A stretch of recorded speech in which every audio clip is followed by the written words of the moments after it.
Hello friends, स्वागत है आपका हमारे यूट्यूब चैनल पे जिसका नाम है गुरुकुल एजुकेशन हब। आज इस वीडियो के अंतर्गत जो है हम खतौनी में नाम दर्ज होने की प्रक्रिया के बारे में बताएंगे आपको। किसी भी व्यक्ति का खतौनी में नाम किन तरीक़ों से दर्ज होता है इसके बारे में बात करेंगे। इसमें जो है हम वरासत, वसीयत, बैनामा, पट्टा और अन्य कारणों से दर्ज होने वाले नामों के बारे में हम जानेंगे कि किन तरीक़ों से किसी भी व्यक्ति का नाम खतौनी में दर्ज होता है। इसमें पहला है आपका वरासत। वरासत कब होता है? जब कोई व्यक्ति मृतक हो जाता है। ठीक है, जब कोई व्यक्ति मृतक हो जाता है उसके जायज़ कानूनी वारिसों को वो भूमि विरासत में मिलती है, तो क्या होता है? आपका वरासत होता है। ठीक है, इसमें क्या होता है? मुखिया जिसके नाम पे ज़मीन दर्ज है, ठीक है, कोई भी खातेदार है, ये मृतक हो गया। ठीक है, तो इस केस में क्या होता है? इसके जो है जायज़ और कानूनी वारिस,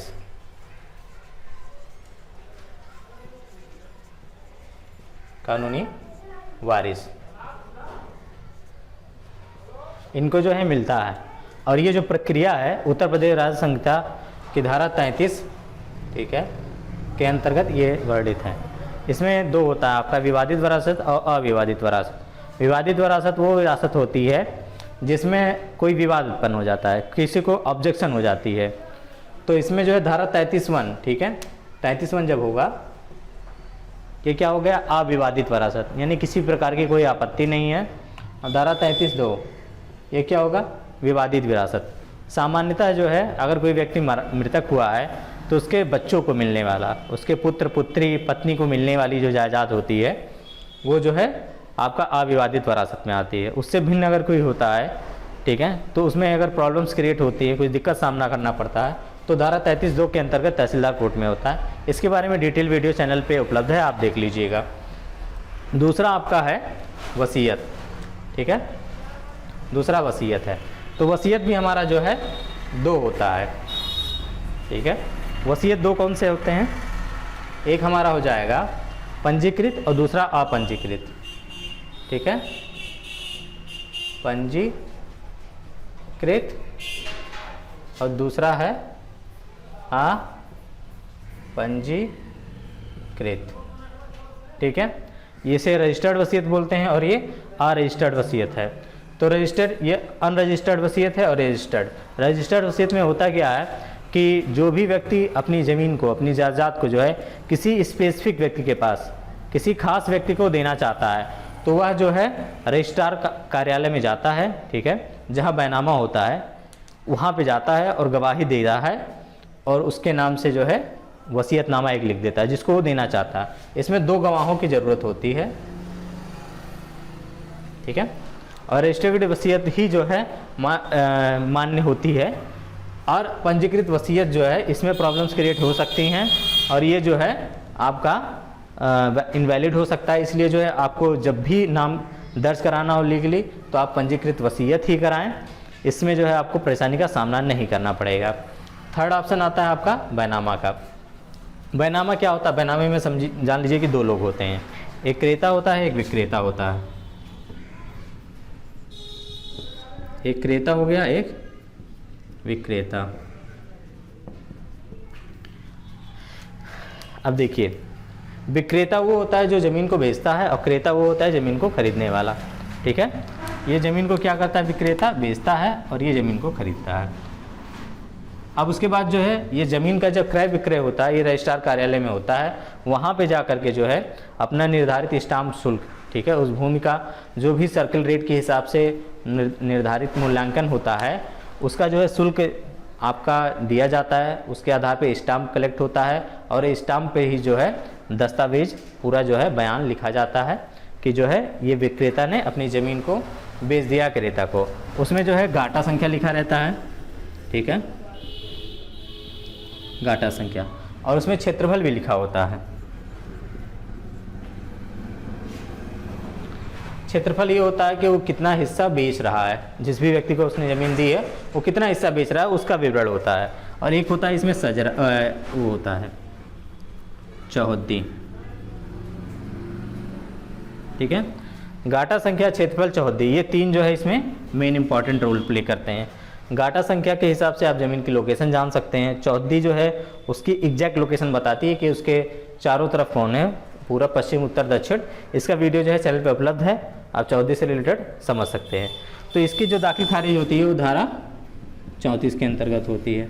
ठीक है, तहसीलदार न्यायालय में धारा 34 के अंतर्गत दाखिल खारिज की जाती है।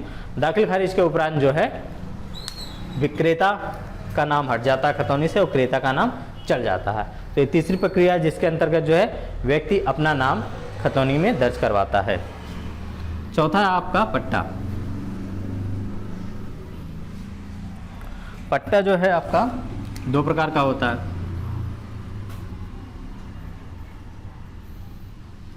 पहला हो गया आपका कृषि पट्टा,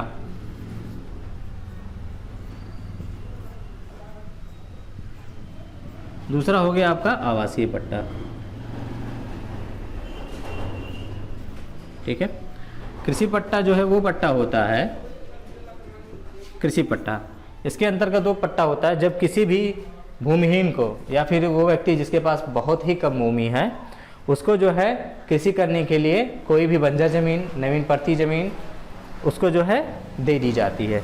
ठीक है, वो क्या होता है, कृषि का पट्टा। और ये केवल खेती के लिए दी जाती है, खेती करने के लिए। ठीक है, इसमें एक और होता है आपका मत्स्य पालन के लिए पट्टा। ठीक है, मत्स्य पालन,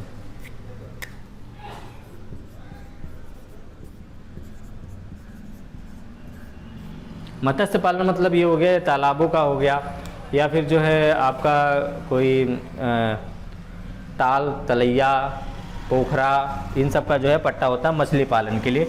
अगर कोई व्यक्ति जो है मछली पालन करना चाहता है तो वो जो है इसके लिए आवेदन कर सकता है। इस केसेस में होता क्या है कि आपका नीलामी होती है, नीलामी के उपरांत जो भी जो है नीलामी में सबसे ज़्यादा बोली लगाता है उसके नाम से मत्स्य पट्टा हो जाता है। और ये मत्स्य पट्टा जो है निर्धारित अवधि के लिए होता है। और इस प्रक्रिया में जो है व्यक्ति का नाम, मत्स्य पट्टा के केस में व्यक्ति का नाम खतौनी में दर्ज नहीं होता है। ठीक है, और इसमें जो है कृषि पट्टा में क्या होता है, कोई भी व्यक्ति जिसके पास 1.26 हेक्टेयर, ठीक है, 1.26 हेक्टेयर से ज़मीन कम है तो उस केसेस में व्यक्ति कृषि पट्टा या आवासीय पट्टा जो है करा सकता है। ये कृषि पट्टा जो है 1.26 हेक्टेयर से कम होगा तभी होगा। और इसका जो है जो क्रम होता है, ठीक है, इसका मैं बाद में वीडियो बना दूंगा कि किन व्यक्तियों को सबसे पहले पट्टा मिलेगा। ठीक है, कौन कौन व्यक्ति पात्र होते हैं इसके बारे में आपको मैं डिटेल में आपको बाद में वीडियो बनाऊंगा, उसमें समझा दूंगा आपको। और आवासीय पट्टा क्या होता है, अगर कोई जो है व्यक्ति जिसके पास आवास नहीं है रहने के लिए, उसके केस में जो है उसको जो है आवासीय पट्टा दिया जाता है। घर बनाने के लिए उसके पास ज़मीन नहीं है तो सरकार क्या करती है, आवासीय पट्टा देती है। और इन दोनों पट्टों के केस में, ठीक है, कृषि पट्टा, आवासीय पट्टा और ये मत्स्य पालन पट्टा, इन सबके केसेस में जो है ग्राम सभा से जो है प्रस्ताव पारित किया जाता है, जिसमें जो है ग्राम सभा सदस्य होते हैं, प्रधान होता है और लेखपाल होता है, पदेन सचिव, इन तीनों के जो है उसमें प्रस्ताव में हस्ताक्षर होते हैं। उसके बाद ये जो है अनुमोदन के लिए माननीय तहसीलदार सबके पास जाता है। उसके बाद जो है आदेशोपरांत जो है उस व्यक्ति के नाम से कृषि पट्टा, आवासीय पट्टा या फिर मत्स्य पालन पट्टा हो जाता है। ठीक है, कृषि पट्टा और आवासीय पट्टा इन दोनों में जो है व्यक्ति का नाम दर्ज होता है।